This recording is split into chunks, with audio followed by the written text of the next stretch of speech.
اقنت بالبيت وفي الليل سبحه طويلا وتهجد. أغلقن مساجد بلدتنا من أجل نجاة تتأكد. جهرت بالفتوى مجامعنا والرأي صحيح ومسدد. فالعاقل أسرع يغلقها من أجل سلامتنا أوصد. فنفوس الخلق معظمة قد أكد ذا المعنى أحمد.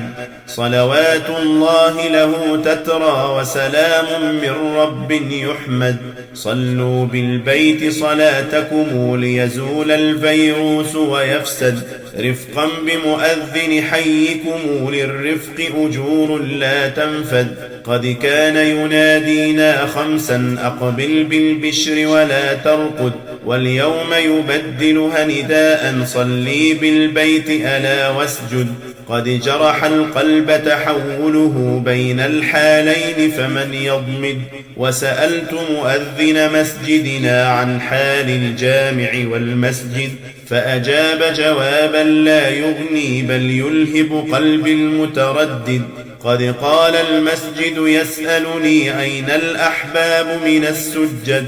وتقول سواريه بوجع قد كنت السترة والمسند. وتنادي مصاحفه فينا قد كنت الوجهة والمقصد. وتصيح ثريات طفئت أظلمت وقد كنت الموقد.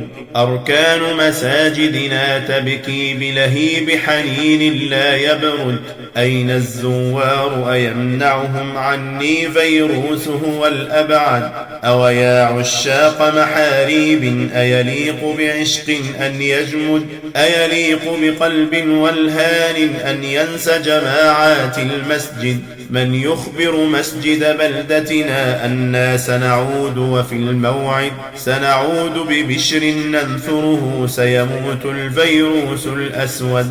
سنصلي الجمعة أزمانا سنتمم ماضينا الأمجد. فالعود بحول المنان من كان له ريب يرصد. قوموا لله بوجدان لنحوز رضاه ونسترشد. رحماك بعبد مسكين لم يألف بعدا أو يعتد.